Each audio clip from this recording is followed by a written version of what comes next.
نکل کے دوسرا لے لو, کرائے پہ تو ہر جگہ گھر مل جاتے ہیں. تو وہ خوش رہے گا, خوش. اور آپ نے دوسرا انعام کیا بتایا, جعل اللہ غناہ فی قلبی وجمع لہ شملا, ساری ٹینشنیں اللہ جمع کر کے ایک پوٹلے میں بند کر دیں گے, اس کو بتا دیں گے تیری یہ 2-4 ٹینشنیں, اس سے زیادہ دنیا کے غم بھی اس کے 2-4 ہی ہوں گے, اس سے زیادہ نہیں ہوں گے. ایک کمارے کو غم ہوگا جو میرا بیان سنتا ہے میری شادی ہو جائے, بس ٹوٹل غم, ٹوٹل پوٹلے میں یہ 2-4 ہی غم ہیں اس کے.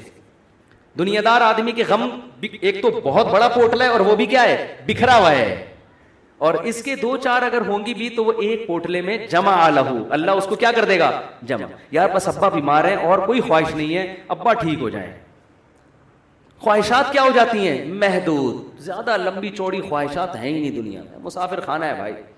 وجمع لہ شملا, اور آپ نے فرمایا وآتتہ الدنیا وہی راغمہ, پہلے والے کی حالت کیا تھی, سب کچھ کر لیا, اچھی پھر بھی نہیں لگ رہی, وہی تھا نا, ملا پھر بھی نہیں. فرمایا اس کے پیچھے دنیا آئے گی, ناک رگڑتے ہوئے ذلیل ہو کے آئے گی, یہ دنیا کو لفٹ نہیں کرائے گا. اس حدیث کا مطلب سمجھنا ہے نا, اہل اللہ کی زندگیاں دیکھو, ہم نے دیکھی ہیں, ایسے رزق کے دروازے کھلتے تھے ان کو. ہمارے حضرت کے پاس جب نوٹوں کی گڈیاں آتی تھی نا, جب رزق کے دروازے کھلے, حضرت سے گنا نہیں جاتا تھا, کیونکہ حضرت کا ٹائم بڑا قیمتی تھا. گنتے تھے, یار یہ کیا مسئلہ ہے یار, کئی دفعہ نا 2-2 3-3 نوٹ گن لیتے تھے, پھر کہتے تھے بس وہ دے دینا جتنے بھی ہیں.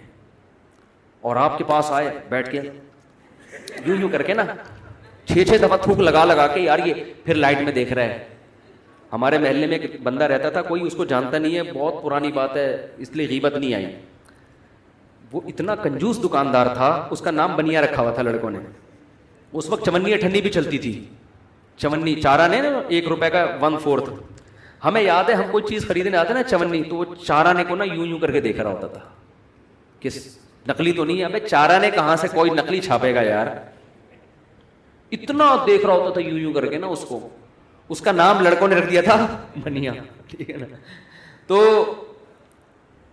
ایسا دل میں ہوس, ایسی ہوس, گن رہے ہیں بیٹھ کے بار بار.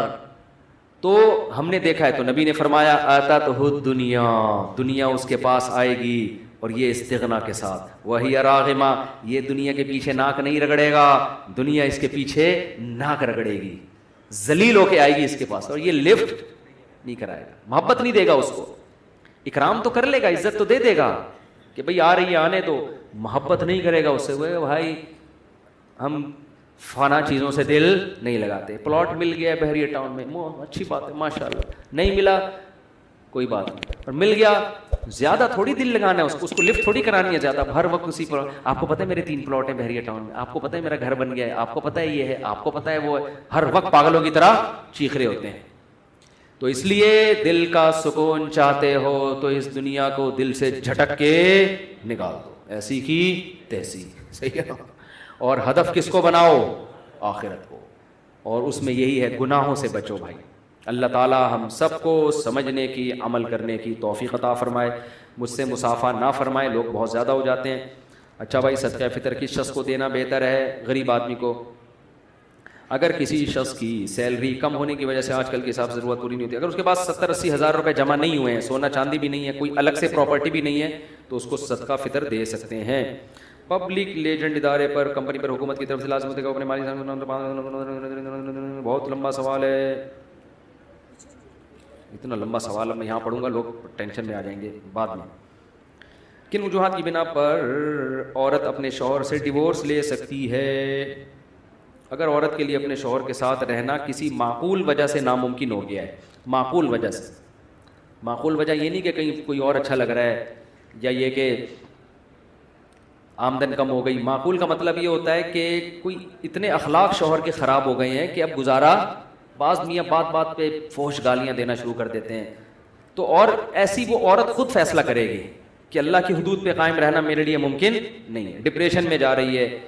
تو ایسی صورت میں اگر وہ طلاق کا مطالبہ کر لے تو جائز ہے, باقی طلاق ہوگی اس وقت تک نہیں جب تک شوہر دے گا نہیں. یہ کورٹ نہیں کر سکتی یہ کام. کورٹ کی جو کورٹ کی ڈیورس ہے نا, یہ ڈیورس پہ میں کئی بار بیان کر چکا ہوں. آج کل جو عدالتوں میں خلا کی ڈگریاں دی جا رہی ہیں ان میں 90% کالعدم ہے.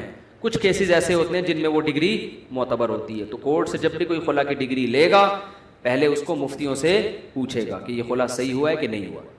اچھا بھائی, اگر کورٹ کی طرف سے بیوی کو طلاق ملے گا تو بیوی شوہر کے نکاح میں نہیں رہتی ہے.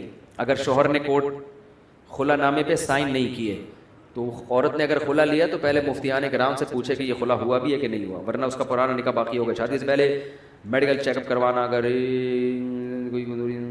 بھائی اگر آج کل یہ بڑا رواج ہو رہا ہے شادی سے پہلے لڑکا کا بھی میڈیکل چیک اپ, لڑکی کا بھی میڈیکل چیک اپ, تو نکاح کو خام خام میں اپنے اوپر نہ پابندیاں نہ لگاؤ. اگر پہلے سے خطرہ ہو کسی کے بارے میں, خاندانی مسئلہ چلا آ رہا ہے, پھر تو ٹھیک ہے, لیکن نارمل اس میں اللہ پہ توکل کرنا چاہیے, اللہ پہ اعتماد کرنا چاہیے.